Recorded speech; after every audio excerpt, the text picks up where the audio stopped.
Hi ನಮಸ್ತೆ ಎಲ್ರಿಗೂ, ಹೇಗಿದ್ದೀರಾ? ವೆಲ್ಕಮ್ ಟು ಮನಸ್ಸು ಯೂಟ್ಯೂಬ್ ಚಾನಲ್. ಮನಸ್ಸು ಯೂಟ್ಯೂಬ್ ಚಾನಲ್ನ ಮತ್ತೊಂದು ವಿಡಿಯೋಗೆ ಸ್ವಾಗತ. ನಾನಿವತ್ತು ನಿಮಗೆ ತಿಳಿಸೋಕೆ ಬಂದಿರೋ ವಿಷಯ ಏನಪ್ಪ ಅಂದರೆ 2026 ಜುಲೈ ತಿಂಗಳಿನಲ್ಲಿ ಬುಧನು ಹಿಮ್ಮುಖ ಸಂಚಾರವನ್ನು ಮಾಡಲಿದ್ದಾನೆ. ಮಿಥುನ ರಾಶಿಗೆ ಮರಳಿ ಬರಲಿದ್ದಾನೆ ಬುಧನು.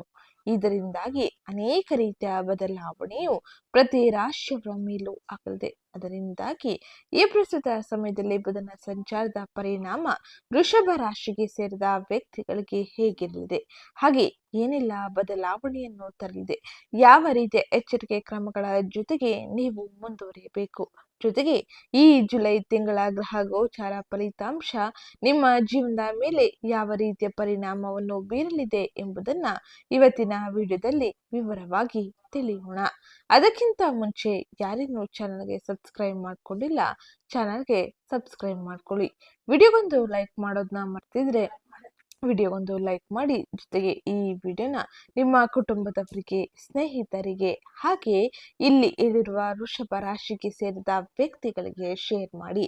ಈ ವಿಡಿಯೋ ಕೊನೆಯಲ್ಲಿ ಕೆಲವು ಸರಳ ಜ್ಯೋತಿಷ್ಯ ಪರಿಹಾರವನ್ನು ಸೂಚಿಸಲಾಗಿದೆ. ಅದನ್ನು ಅನುಸರಿಸುವುದರಿಂದಾಗಿ ಏನೆಲ್ಲ ಪ್ರಯೋಜನವನ್ನು ನೀವು ಪಡೆಯಬಹುದು ಎಂಬುದನ್ನು ಕೂಡ ಅಲ್ಲಿ ತಿಳಿಸಲಾಗಿದೆ. ಅದನ್ನು ಅನುಸರಿಸಿ ಹಾಗೆ ಉತ್ತಮ ರೀತಿಯ ಫಲಿತಾಂಶವನ್ನು, ಬದಲಾವಣೆಯನ್ನು ಜೀವನದಲ್ಲಿ ನೋಡಿ. ಹಾಗೆ ಇವತ್ತಿನ ವಿಡಿಯೋ ಕಮೆಂಟ್ ಬಾಕ್ಸ್ ನಲ್ಲಿ ಓಂ ಬುಧಾದಿತ್ಯಾಯ ನಮಃ, ಮಹಾಲಕ್ಷ್ಮೀ ನಮಃ ಎಂಬ ಕಮೆಂಟ್ ಮಾಡಿ.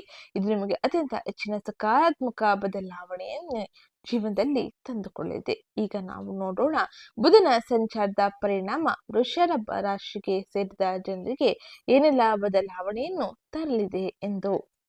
ಶಿಕ್ಷಣ ಮತ್ತು ವ್ಯವಹಾರದ ಗ್ರಹವಾದ ಬುಧ ಮಾತು ಮತ್ತು ಬುದ್ಧಿಶಕ್ತಿಯ ಮೇಲೆ ವಿಶಿಷ್ಟ ಅಧಿಕಾರವನ್ನು ಹೊಂದಿದೆ. ಜುಲೈ 7, 2026 ಬೆಳಗ್ಗೆ 10:32 ಸರಿಸುಮಾರಿಗೆ ಮಿಥುನ ರಾಶಿಗೆ ಮರಳುತ್ತಾನೆ ಬುಧ. ಹೌದು, ನಿಮಗೆಲ್ಲರಿಗೂ ತಿಳಿದಿರುವಂತೆ ಮಿಥುನ ರಾಶಿಯಲ್ಲಿ ಬುಧನ ಸಂಚಾರವು ಅತ್ಯಂತ ಹೆಚ್ಚಿನ ಬದಲಾವಣೆಯನ್ನು ಪ್ರತಿ ರಾಶಿಯವರಿಗೂ ತರಲಿದೆ. ಏಕೆಂದರೆ ಮಿಥುನ ರಾಶಿಯು ಬುಧನ ಸ್ವಂತ ಗ್ರಹವಾಗಿದೆ. ಈ ಅವಧಿಯಲ್ಲಿ ಬುಧ ಗ್ರಹವು ತನ್ನದೇ ಆದ ರಾಶಿಯಲ್ಲಿ ತನ್ನ ಸಂಚಾರವನ್ನು ಮಾಡುವುದರಿಂದಾಗಿ ಅದರಲ್ಲೂ ಕೂಡ ಹಿಮ್ಮೆಟ್ಟುವಿಕೆಯು ಈ ಸಮಯದಲ್ಲಿ ಅನೇಕ ರೀತಿಯ ಅತ್ಯಂತ ಹೆಚ್ಚಿನ ಶುಭ ಫಲಿತಾಂಶವನ್ನು ಕೂಡ ತರಬಹುದಾಗಿರಲಿದೆ. ಈ ಸಮಯದಲ್ಲಿ ಬುಧನು ಅಂತಾರಾಷ್ಟ್ರೀಯ ಮಾತುಕತೆಗಳಲ್ಲಿ ತಪ್ಪು ತಿಳುವಳಿಕೆಗಳು ಹಾಗೆ ಒಪ್ಪಂದದಲ್ಲಿ ಬದಲಾವಣೆಗಳು, ಹಳೆಯ ಸಮಸ್ಯೆಗಳ ಪುನರುಜ್ಜೀವನಗೆ ಕಾಣಬಹುದಾಗಿರಲಿದ್ದು, ತಂತ್ರಜ್ಞಾನ ಮತ್ತು ಸಂವಹನ ಕ್ಷೇತ್ರದಲ್ಲಿ ಏರಿಳಿತವನ್ನು ಕಾಣುವಂತೆ ಮಾಡಬಹುದು. ಹವಾಮಾನ ಬದಲಾವಣೆಗಳು, ವಿಮಾನ ಸಂಬಂಧಿತ ಘಟನೆಗಳು ಸಹ ಈ ಸಮಯದಲ್ಲಿ ಸಾಧ್ಯವಿರಲಿದೆ. ಭಾರತದ ವ್ಯವಹಾರ, ಶಿಕ್ಷಣ, ಮಾಧ್ಯಮ ಮತ್ತು ಐಟಿ ಕ್ಷೇತ್ರದ ಮೇಲೂ ಪರಿಣಾಮವನ್ನು ಬುಧನು ಈ ಸಮಯದಲ್ಲಿ ಬೀರಲಿದ್ದಾನೆ. ಅದರಲ್ಲೂ ಕೂಡ ತನ್ನದೇ ಆದ ರಾಶಿಯಲ್ಲಿ ಮಿಥುನ ರಾಶಿಯಲ್ಲಿ ತನ್ನ ಸಂಚಾರವನ್ನು ಮಾಡುತ್ತಿರುವ ಬುಧನ ಸಂಚಾರದ ಪರಿಣಾಮವು ವೃಷಭ ರಾಶಿಯವರಿಗೆ ಹೀಗಿರಲಿದೆ. ನಿಮ್ಮ ಜಾತಕದಲ್ಲಿ ಬುಧ 2ನೇ ಮತ್ತು 5ನೇ ಮನೆಯ ಅಧಿಪತಿಯಾಗಿದ್ದಾನೆ. ಮಿಥುನ ರಾಶಿಯಲ್ಲಿ ಬುಧ ಸಾಗಾಣಿಕೆಯ ಸಮಯದಲ್ಲಿ ನಿಮ್ಮ 2ನೇ ಮನೆಯಲ್ಲಿ ಉಳಿಯುತ್ತಾನೆ. ಈ ಸಂಚಾರದ ನಿಯಮದ ಪ್ರಕಾರ 2ನೇ ಮನೆಯಲ್ಲಿ ಬುಧನ ಸಂಚಾರವು ಸಾಮಾನ್ಯವಾಗಿ ಉತ್ತಮ ಫಲಿತಾಂಶವನ್ನು ನೀಡುತ್ತದೆ. ಇದಲ್ಲದೆ ಬುಧ ತನ್ನದೇ ಆದ ರಾಶಿಚಕ್ರ ಚಿಹ್ನೆಯಲ್ಲಿ ಉಳಿಯುತ್ತಾನೆ.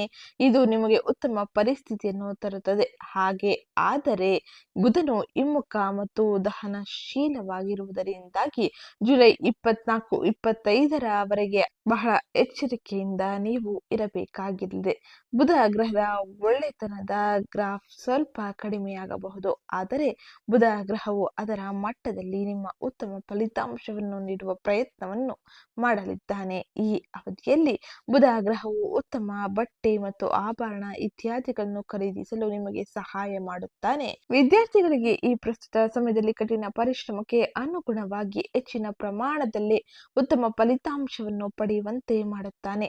ನಿಮ್ಮ ಕೆಲಸವು ಮಾತನಾಡುವುದು ಅಥವಾ ಓದುವುದು ಹಾಗೆ ಬರೆಯುವುದನ್ನು ಒಳಗೊಂಡಿದ್ದರೆ ಈ ವಿಷಯದಲ್ಲಿ ನೀವು ಕಾರ್ಯಕ್ಷಮತೆಯಲ್ಲಿ ಉತ್ತಮ ರೀತಿಯ ಫಲಿತಾಂಶವನ್ನು, ಅನುಕೂಲವನ್ನು ಪಡೆಯಬಹುದಾಗಿರಲಿದೆ. ಬುಧನ ಈ ಸಂಚಾರವು ನಿಮಗೆ ಅತ್ಯಂತ ಹೆಚ್ಚಿನ ಶುಭದಾಯಕವಾಗಿದ್ದು, ರುಚಿಕರವಾದ ಆಹಾರ ಆನಂದಿಸುವ ಅವಕಾಶವನ್ನು ಕೂಡ ಬುಧ ವೃಷಭ ರಾಶಿಯವರಿಗೆ ನೀಡಲಿದ್ದಾನೆ.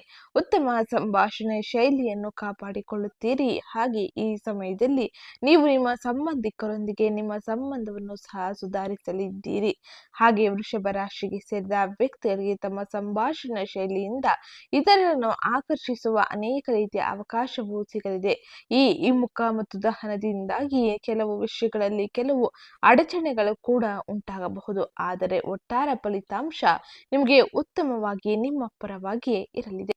ಇದು ಬುಧನ ಸಂಚಾರದ ಪರಿಣಾಮವಾಗಿದ್ದು, ಇನ್ನು ಜುಲೈ ತಿಂಗಳಿನಲ್ಲಿ ಗ್ರಹ ಗೋಚಾರ ಫಲಿತಾಂಶ ವೃಷಭ ರಾಶಿಯವರಿಗೆ ಏನನ್ನು ಸೂಚಿಸಲಿದೆ ಎಂಬುದನ್ನ ನೋಡೋಣ. ಗ್ರಹ ಗೋಚಾರ ಫಲಿತಾಂಶವನ್ನು ನಾವು ಗಮನಿಸುವುದಾದರೆ, ಗುರುವು 3ನೇ ಮನೆಯಲ್ಲಿ ತನ್ನ ಸಂಚಾರವನ್ನು ಜುಲೈ ತಿಂಗಳಿನಲ್ಲಿ ಮಾಡಲಿದ್ದು, ಗುರುವಿನ ಈ ಸಂಚಾರದ ಪರಿಣಾಮದಿಂದಾಗಿ ಕರ್ಕಾಟಕ ರಾಶಿಯಲ್ಲಿ ಉತ್ತುಂಗದಲ್ಲಿರುವ ಗುರುವಿನಿಂದಾಗಿ ಸಂವಹನ, ಧೈರ್ಯ ಹಾಗೆ ಸಣ್ಣ ಪ್ರಯಾಣಗಳನ್ನು ಉತ್ತೇಜಿಸುತ್ತಾನೆ. ಕೌಶಲ್ಯಗಳು ಬೆಂಬಲಿತವಾಗಿರಲಿದೆ. ಹಾಗೆ ಇದರಿಂದಾಗಿ ಅನೇಕ ರೀತಿಯ ಬದಲಾವಣೆಯನ್ನು, ಉತ್ತಮ ರೀತಿಯ ಫಲಿತಾಂಶವನ್ನು ವೃಷಭ ರಾಶಿಯವರು ಕಾಣಬಹುದಾಗಿರಲಿದೆ. ಇನ್ನ ಎರಡನೇದಾಗಿ ಸೂರ್ಯನ ಸಂಚಾರ. ಸೂರ್ಯನು ಈ ಪ್ರಸ್ತುತ ಸಮಯದಲ್ಲಿ 2ನೇ ಮನೆಯಲ್ಲಿ ತನ್ನ ಸಂಚಾರವನ್ನು, ಅಂದರೆ ಮಿಥುನ ರಾಶಿಯಲ್ಲಿ ತನ್ನ ಸಂಚಾರವನ್ನು ಮಾಡುತ್ತಿರುವ ಸೂರ್ಯನು ಜುಲೈ 16ರಿಂದ ಕರ್ಕಾಟಕ ರಾಶಿಯಲ್ಲಿ ಸಾಗುತ್ತಾನೆ. ಇದು ಆದಾಯ, ಮಾತು ಮತ್ತು ಕುಟುಂಬದ ಹಣಕಾಸುಗಳಿಗೆ ಸಂಬಂಧಿಸಿದಂತೆ ಅನೇಕ ರೀತಿಯ ಬದಲಾವಣೆಯನ್ನು ತರಬಹುದು. ಹಾಗೆ ಸಂವಹನದಲ್ಲಿ ಧೈರ್ಯ, ಸಣ್ಣ ಪ್ರಯಾಣಗಳು ಜೊತೆಗೆ ಕೌಶಲ್ಯಗಳತ್ತ ಗಮನ, ಬದಲಾವಣೆಯನ್ನು ಈ ಸಮಯದಲ್ಲಿ ಸೂರ್ಯನು ತರುತ್ತಾನೆ. ಇದರಿಂದಾಗಿ ಅತ್ಯಂತ ಹೆಚ್ಚಿನ ಶುಭ ಫಲಿತಾಂಶವು ಹಾಗೆ ನಿಮ್ಮ ಕ್ಷೇತ್ರಗಳಲ್ಲಿ ಬದಲಾವಣೆಯನ್ನು ನೀವು ಕಾಣಬಹುದಾಗಿರಲಿದೆ. ಇನ್ನ ಮಂಗಳನ ಸಂಚಾರ. ಮಂಗಳನ 1ನೇ ಮನೆಯ ಸಂಚಾರದಿಂದಾಗಿ ವೃಷಭ ರಾಶಿಯಲ್ಲಿ ಮಂಗಳನ ಸಂಚಾರವು ಗುರುತನ್ನು, ಆತ್ಮವಿಶ್ವಾಸವನ್ನು ಮತ್ತು ಆರೋಗ್ಯವನ್ನು ಚೈತನ್ಯಗೊಳಿಸುತ್ತದೆ. ಆದರೆ ಅಸಹನೆಯನ್ನು ನಿಯಂತ್ರಿಸಬೇಕಾಗಿರಲಿದೆ. ಇಲ್ಲವಾದರೆ ಒಂದಿಷ್ಟು ಸಮಸ್ಯೆಯನ್ನು ಕೂಡ ನೀವು ನೋಡಲಿದ್ದೀರಿ. ಇನ್ನ ಮುಂದಿನದ್ದಾಗಿ ಶುಕ್ರನ ಸಂಚಾರ. ಶುಕ್ರನ 4ನೇ ಮನೆಯ ಸಂಚಾರದಿಂದಾಗಿ ಈ ಸಮಯದಲ್ಲಿ ವೃಷಭ ರಾಶಿಗೆ ಸೇರಿದ ಜನರು ಸಂವಹನದಲ್ಲಿ ಧೈರ್ಯವನ್ನು ನೋಡಲಿದ್ದಾರೆ. ಸಣ್ಣ ಪ್ರಯಾಣಗಳು ಮತ್ತು ಕೌಶಲ್ಯಗಳ ಮೂಲಕ ಸಾಂತ್ವನವನ್ನು ತರುತ್ತದೆ. ಆ ನಂತರದಲ್ಲಿ ಆಸ್ತಿಗೆ ಸಂಬಂಧಿಸಿದಂತೆ ಆಂತರಿಕ ಶಾಂತಿಯ ಮೂಲಕ ಅನೇಕ ರೀತಿಯ ಬದಲಾವಣೆಯನ್ನು, ಜೀವನದಲ್ಲಿ ಶಕ್ತಿಯನ್ನು ಕೂಡ ಪಡೆಯಬಹುದಾಗಿರಲಿದೆ. ಇನ್ನ ಮುಂದಿನದ್ದಾಗಿ ಬುಧನ ಸಂಚಾರ.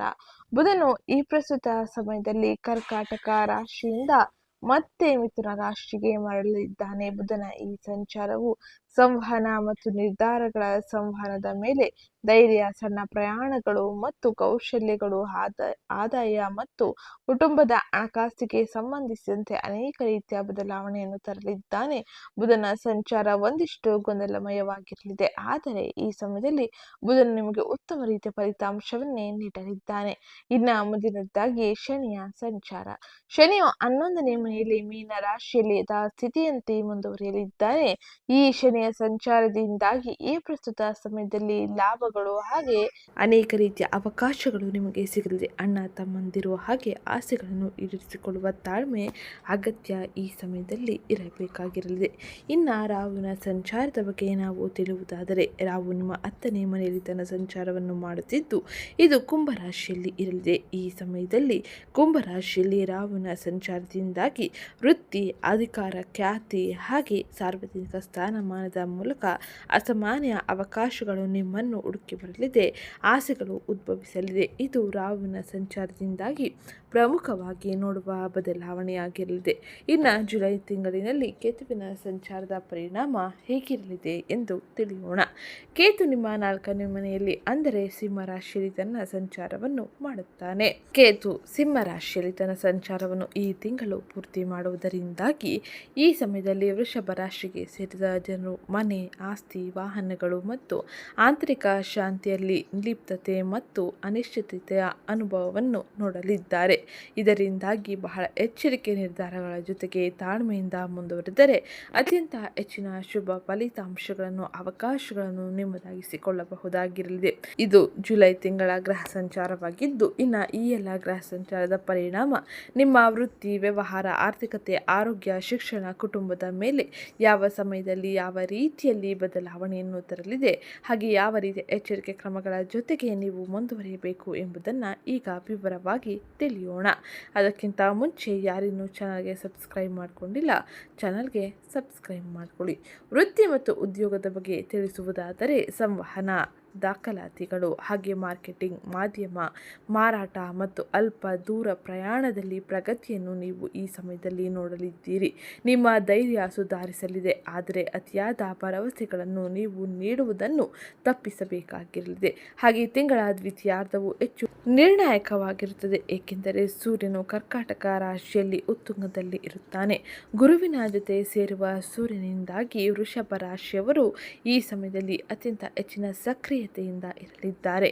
3ನೇ ಮನೆ ಸಕ್ರಿಯವಾಗಿ ಇರುವುದರಿಂದಾಗಿ ನೀವು ಸಂವಹನ, ಧೈರ್ಯ, ಸಣ್ಣ ಪ್ರಯಾಣಗಳು ಮತ್ತು ಕೌಶಲ್ಯಗಳಿಗೆ ಸಂಬಂಧಿಸಿದ ವೃತ್ತಿ ನಿರ್ಧಾರಗಳನ್ನು ಮುಖ್ಯವಾಗಿ ತೆಗೆದುಕೊಳ್ಳಬೇಕಾಗಿರಲಿದೆ. ಇನ್ನು 1ನೇ ಮನೆಯಲ್ಲಿ ಮಂಗಳನು ಧೈರ್ಯ ಮತ್ತು ವೇಗವನ್ನು ನೀಡುತ್ತಾನೆ. ಆದಾಗ್ಯೂ ಹಿರಿಯರು, ಕ್ಲೈಂಟ್ಗಳು ಅಥವಾ ಸಹೋದ್ಯೋಗಿಗಳೊಂದಿಗೆ ಕಠಿಣವಾಗಿ ಮಾತನಾಡುವುದನ್ನು ನೀವು ಈ ಸಮಯದಲ್ಲಿ ತಪ್ಪಿಸಬೇಕಾಗಿರಲಿದೆ. ಹಾಗೆ 11ನೇ ಮನೆಯಲ್ಲಿ ಶನಿಯ ಸಂಚಾರ ಇರುವುದರಿಂದಾಗಿ ಕೆಲವು ಫಲಿತಾಂಶಗಳು ವಿಳಂಬವಾಗಬಹುದು, ಆದರೆ ಇದು ನಿಮಗೆ ಹೆಚ್ಚು ಪ್ರಬುದ್ಧ ಕೆಲಸದ ಮಾದರಿಯನ್ನು ನಿರ್ಮಿಸಲು ಸಹಾಯ ಮಾಡುತ್ತದೆ.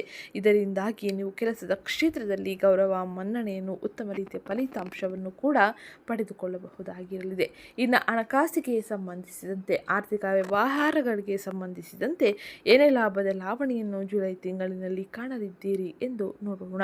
ವೈಯಕ್ತಿಕ ಅಗತ್ಯತೆಗಳಿಗಾಗಿ ಖರ್ಚುಗಳು ಹೆಚ್ಚಾಗಬಹುದು. ಸ್ಥಾನಮಾನ ಅಥವಾ ಆತ್ಮವಿಶ್ವಾಸವನ್ನು ಸಾಬೀತುಪಡಿಸಲು ಮಾತ್ರ ಖರ್ಚು ಮಾಡುವುದನ್ನು ತಪ್ಪಿಸಿ.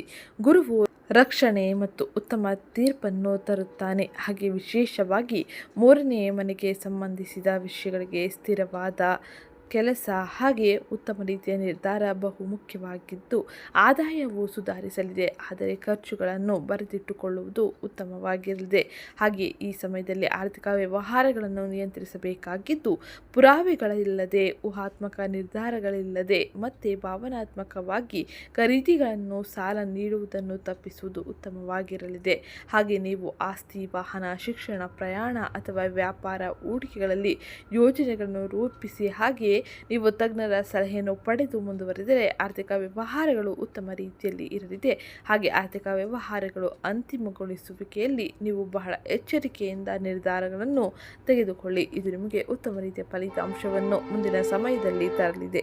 ಇನ್ನು ಆರೋಗ್ಯಕ್ಕೆ ಸಂಬಂಧಿಸಿದಂತೆ ಯಾವ ರೀತಿಯ ಎಚ್ಚರಿಕೆ ಕ್ರಮಗಳ ಜೊತೆಗೆ ನೀವು ಮುಂದುವರಿಯಬೇಕು ಎಂಬುದನ್ನು ಈಗ ತಿಳಿಯೋಣ. ವೃಷಭ ರಾಶಿಗೆ ಸೇರಿದ ವ್ಯಕ್ತಿಗಳಿಗೆ ಆರೋಗ್ಯದಲ್ಲಿ ಬಹಳ ಎಚ್ಚರಿಕೆ ಅಗತ್ಯವಾಗಿರಲಿದೆ. ಕಿವಿ, ಕರುಳುಗಳು ಹಾಗೆ ರಕ್ತ ಪರಿಚಲನೆ ಸಂಬಂಧಿತ ಸಮಸ್ಯೆಗಳು ಈ ಸಮಯದಲ್ಲಿ ಹೆಚ್ಚು ಕಾಡಬಹುದು. ಹಾಗಾಗಿ ಇದರ ಬಗ್ಗೆ ಗಮನ ನೀಡಬೇಕಾಗಿರಲಿದೆ. ಮಂಗಳನು ಶಾಖ, ಕಿರಿಕಿರಿ ಹಾಗೆ ಚಟುವಟಿಕೆಯನ್ನು ಹೆಚ್ಚಿಸುತ್ತಾನೆ. ಆದ್ದರಿಂದ ಅನಿಯಮಿತ ಆಹಾರ, ಕೋಪ ಮತ್ತು ಅತಿಯಾದ ಕೆಲಸವನ್ನು ತಪ್ಪಿಸಿ. ನಿರ್ಲಕ್ಷಿಸಲ್ಪಟ್ಟ ಕೆಲಸಗಳನ್ನು, ಸಮಸ್ಯೆಗಳನ್ನು ನೀವು ಮುಂದೂಡುವುದನ್ನು ತಪ್ಪಿಸಬೇಕೆಂದು ಇಲ್ಲಿ ಶನಿ ತಿಳಿಸುತ್ತಾನೆ. ನಿಯಮಿತ ನಿದ್ರೆ, ನಡಿಗೆ, ಪ್ರಾಣಾಯಾಮ ಮತ್ತು ಸರಳ ಆಹಾರವು ಸಹಾಯ ಮಾಡುತ್ತದೆ. ಈ ಸಮಯದಲ್ಲಿ ಆರೋಗ್ಯಕ್ಕೆ ಇದು ಅತಿ ಮುಖ್ಯವಾಗಿದ್ದು, ಇನ್ನು ಈಗಾಗಲೇ ದೀರ್ಘಕಾಲದ ಆರೋಗ್ಯ ಸಮಸ್ಯೆಯಿಂದ ನೀವು ಬಳಲುತ್ತಿದ್ದರೆ ನೀವು ಉತ್ತಮ ಸಲಹೆಯನ್ನು ವೈದ್ಯರಿಂದ ಪಡೆಯುವುದು ಉತ್ತಮವಾಗಿರಲಿದೆ. ಇಲ್ಲವಾದರೆ ಈ ಸಮಸ್ಯೆಗಳು ನಿಮಗೆ ಹೆಚ್ಚಿನ ತೊಂದರೆಯನ್ನು ಕೊಡಬಹುದು. ಇನ್ನು ಮುಂದಿನದಾಗಿ ಕುಟುಂಬ ಮತ್ತು ವೈಯಕ್ತಿಕ ಸಂಬಂಧಗಳಿಗೆ ಸಂಬಂಧಿಸಿದಂತೆ ಯಾವ ರೀತಿಯ ಎಚ್ಚರಿಕೆಯನ್ನು ವಹಿಸಬೇಕು ಎಂದು ಈಗ ತಿಳಿಯೋಣ. ಅದಕ್ಕಿಂತ ಮುಂಚೆ ಯಾರಿನ್ನೂ ಚಾನಲ್ಗೆ ಸಬ್ಸ್ಕ್ರೈಬ್ ಮಾಡಿಕೊಂಡಿಲ್ಲ, ಚಾನಲ್ಗೆ ಸಬ್ಸ್ಕ್ರೈಬ್ ಮಾಡಿಕೊಳ್ಳಿ. ಈ ಸಮಯದಲ್ಲಿ ಕುಟುಂಬ ವಿಷಯದಲ್ಲಿ ಬಹಳ ಎಚ್ಚರಿಕೆ ಅವಶ್ಯಕವಾಗಿದ್ದು, ನೀವು ಒಡ ಹುಟ್ಟಿದವರು ಮತ್ತು ಸಂಬಂಧಿಕರೊಂದಿಗೆ ಹೆಚ್ಚು ಸಂವಹನ ನಡೆಸಬಹುದು. ಹಾಗೆ ಕುಟುಂಬದೊಂದಿಗೆ ಸಣ್ಣ ಪ್ರವಾಸವನ್ನು ಕೂಡ ಕೈಗೊಳ್ಳುವ ಸಾಧ್ಯತೆ ಇರಲಿದ್ದು, ತಿಂಗಳ ಆರಂಭದಲ್ಲಿ ಶುಕ್ರನ ರಾಶಿ ಬದಲಾವಣೆಯಿಂದಾಗಿ ಭಾವನಾತ್ಮಕ ಉಷ್ಣತೆ ಹೆಚ್ಚಾಗಲಿದೆ. ಆದರೆ 4ನೇ ಮನೆಯಲ್ಲಿ ಕೇತುವಿನ ಮನೆಯಲ್ಲಿ ಆಸ್ತಿ, ವಾಹನ ಮತ್ತು ಆಂತರಿಕ ಶಾಂತಿಗೆ ಸಂಬಂಧಿಸಿದ ವಿಷಯಗಳಲ್ಲಿ ದೂರ ಅಥವಾ ಗೊಂದಲವನ್ನು ಕೂಡ ಉಂಟು ಮಾಡಬಹುದು. ಕೇತುವಿನ ಸಂಚಾರದ ಪರಿಣಾಮ ನಿಮಗೆ ಎಚ್ಚರಿಕೆಯನ್ನು ವಹಿಸಬೇಕೆಂದು ಇಲ್ಲಿ ತಿಳಿಸುತ್ತದೆ. ಹಾಗೆ ಮೃದುವಾಗಿ ಮಾತನಾಡಿ ಪ್ರತಿಯೊಂದು ಸಣ್ಣ ವಿಷಯವನ್ನು ಕೂಡ ಚರ್ಚಿಸಿ ನಂತರ ತೀರ್ಮಾನವನ್ನು ತೆಗೆದುಕೊಳ್ಳುವುದು ಬಹು ಮುಖ್ಯವಾಗಿರಲಿದೆ. ನೀವು ಮೊದಲು ಆಲಿಸಿ ನಂತರ ಪ್ರತಿಕ್ರಿಯಿಸಿ. ಹಾಗೆ ವೈಯಕ್ತಿಕ ಮತ್ತು ಕೌಟುಂಬಿಕ ಸಾಮರಸ್ಯವನ್ನು ಸುಧಾರಿಸಲು ಇದು ಉತ್ತಮ ಮಾರ್ಗವಾಗಿರಲಿದೆ. ಇದರಿಂದಾಗಿ ಆಗುವ ಅನೇಕ ರೀತಿಯ ಬದಲಾವಣೆ ಆಗುವ ಅನೇಕ ರೀತಿಯ ಸಮಸ್ಯೆಗಳನ್ನು ಕೂಡ ನೀವು ಉತ್ತಮ ರೀತಿಯಲ್ಲಿ ಬದಲಾಯಿಸಿಕೊಳ್ಳಬಹುದಾಗಿರಲಿದೆ. ಇನ್ನು ಮುಂದಿನದಾಗಿ ಉದ್ಯೋಗ, ವ್ಯಾಪಾರ, ವ್ಯವಹಾರವನ್ನು ಮಾಡುತ್ತಿರುವ ವೃಷಭ ರಾಶಿಗೆ ಸೇರಿದ ವ್ಯಕ್ತಿಗಳು ಏನೆಲ್ಲ ಬದಲಾವಣೆಯನ್ನು ಕಾಣಲಿದ್ದಾರೆ ಎಂದು ತಿಳಿಯೋಣ.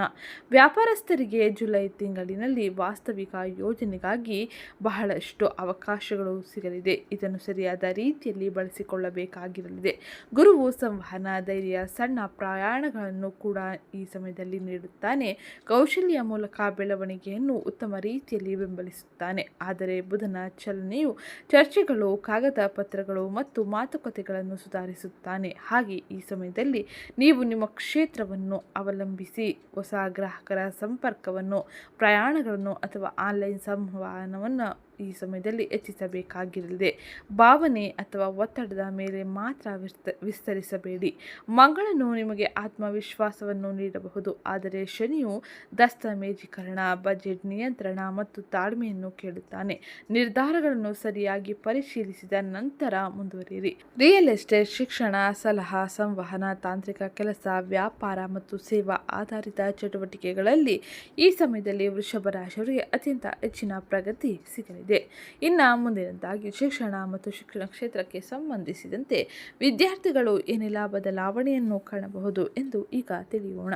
ಮನೆಯ ಅಧ್ಯಯನ, ಆಸ್ತಿ ಸಂಬಂಧಿತ ಶಿಕ್ಷಣ, ವಾಹನಗಳು, ಎಂಜಿನಿಯರಿಂಗ್ ಮೂಲಭೂತ ಅಂಶಗಳು ಹಾಗೆ ಶೈಕ್ಷಣಿಕ ಸ್ಥಿರತೆಯನ್ನು ಈ ಸಮಯದಲ್ಲಿ ಗ್ರಹ ಗೋಚಾರ ಫಲಿತಾಂಶ ಸುಧಾರಿಸುತ್ತದೆ. ಬುಧನ ಚಲನೆಯು ಪರಿಷ್ಕರಣೆ, ಚರ್ಚೆ ಮತ್ತು ಲಿಖಿತ ಅಭ್ಯಾಸದ ಮೂಲಕ ಕಲಿಕೆಗೆ ಸಹಾಯ ಮಾಡುತ್ತದೆ. ಸ್ಪರ್ಧಾತ್ಮಕ ಪರೀಕ್ಷೆಗಳಿಗೆ ತಯಾರಿ ನಡೆಸುವ ವಿದ್ಯಾರ್ಥಿಗಳು ನಿಗದಿತ ವೇಳಾಪಟ್ಟಿಯೊಂದಿಗೆ ಮುಂದುವರೆದರೆ ಅತ್ಯಂತ ಹೆಚ್ಚಿನ ಶುಭ ಫಲಿತಾಂಶವನ್ನು ನೋಡಬಹುದಾಗಿರಲಿದೆ.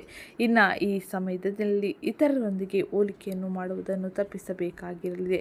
ಹಾಗೆ ನೀವು ಬಹಳ ಎಚ್ಚರಿಕೆಯೊಂದಿಗೆ ಮುಂದುವರೆದರೆ ಅತ್ಯಂತ ಹೆಚ್ಚಿನ ಶುಭ ಫಲಿತಾಂಶ ಸಿಗಲಿದೆ. ವಿದ್ಯಾರ್ಥಿಗಳು ಈ ಸಮಯದಲ್ಲಿ ತಮ್ಮ ವೇಳಾಪಟ್ಟಿಯೊಂದಿಗೆ ಮುಂದುವರಿಯಬೇಕಾಗಿರಲಿದೆ. ಗುರು ಹಿರಿಯರನ್ನು ಕೇಳಿ ಮುಂದುವರಿಯಿರಿ. ಹಾಗೆ ಮಾರ್ಗದರ್ಶಕರು ಹೇಳುವ ಮಾತುಗಳನ್ನು ಉತ್ತಮ ರೀತಿಯಲ್ಲಿ ಆಲಿಸಿ ಮುಂದುವರಿಯಿರಿ. ಇದು ನಿಮಗೆ ಶುಭದಾಯಕವಾಗಿರಲಿದೆ.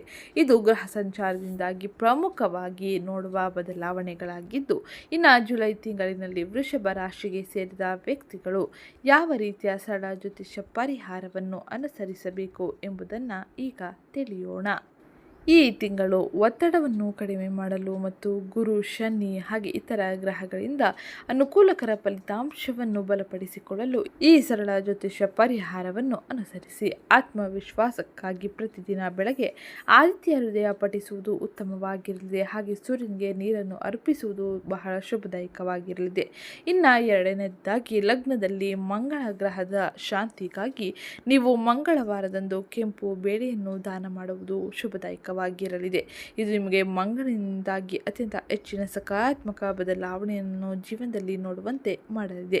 ಇನ್ನು ಕೊನೆಯ ಸರಳ ಜ್ಯೋತಿಷ್ಯ ಪರಿಹಾರವನ್ನು ನಾವು ನೋಡುವುದಾದರೆ, ಪ್ರಮುಖ ಸಂವಹನ ಅಥವಾ ಕಾಗದ ಪತ್ರಗಳನ್ನು ಪ್ರಾರಂಭಿಸುವ ಮೊದಲು ಬುಧವಾರದಂದು ಗಣೇಶನಿಗೆ ಪೂಜಿಸಿ. ಹಾಗೆ ಗಣೇಶನ ಆರಾಧನೆಯ ನಂತರದಲ್ಲಿ ಮುಂದುವರೆದರೆ ನೀವು ಶುಭದಾಯಕವಾದ ಫಲಿತಾಂಶವನ್ನು ನಿರೀಕ್ಷಿಸಬಹುದಾಗಿರಲಿದೆ.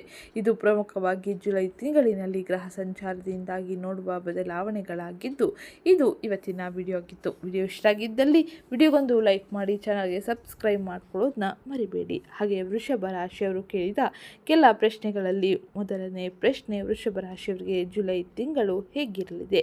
ವೃಷಭ ರಾಶಿಯವರಿಗೆ ಜುಲೈ ತಿಂಗಳಿನಲ್ಲಿ ಮಿಶ್ರ ಫಲಿತಾಂಶಗಳು ಇರಲಿದೆ. ಏಕೆಂದರೆ 3ನೇ ಮನೆಯಲ್ಲಿ ಉಚ್ಚ ಸ್ಥಾನದಲ್ಲಿ ಗುರುವಿನ ಸಂವಹನ, ಧೈರ್ಯ, ಸಣ್ಣ ಪ್ರಯಾಣಗಳು ಇರಲಿದ್ದು, ಇನ್ನು 1ನೇ ಮನೆಯಲ್ಲಿ ಮಂಗಳ ಇರುವುದರಿಂದಾಗಿ ಕ್ರಿಯಾಶೀಲತೆಗೆ ಕೆಲವು ತಾಳ್ಮೆ ಅಗತ್ಯವಾಗಿರಲಿದೆ. ಹಾಗಾಗಿ ಮಿಶ್ರ ಫಲಿತಾಂಶಗಳು ನಿಮಗೆ ಇರಲಿದ್ದು, ಹಾಗೆ ಈ ಸಮಯದಲ್ಲಿ ಬಹಳ ತಾಳ್ಮೆಯಿಂದ ಮುಂದುವರೆದರೆ ಶುಭದಾಯಕವಾಗಿರಲಿದೆ. ಸಿಗ್ತೀನಿ ನೆಕ್ಸ್ಟ್ ವಿಡಿಯೋದಲ್ಲಿ. ಮುಂದಿನ ಯಾವುದೇ ಪ್ರಶ್ನೆಗಳಿದ್ದರೂ ಕೂಡ ನೀವು ಕಮೆಂಟ್ ಮೂಲಕ ಕೇಳಬಹುದಾಗಿದ್ದು, ಹಾಗೆ ಇವತ್ತಿನ ವಿಡಿಯೋ ಕಮೆಂಟ್ ಬಾಕ್ಸಲ್ಲಿ ಓಂ ಬುಧಾದಿತ್ಯಾಯ ನಮಃ, ಮಹಾಲಕ್ಷ್ಮೀ ನಮಃ ಎಂಬ ಕಮೆಂಟ್ ಮಾಡಿ.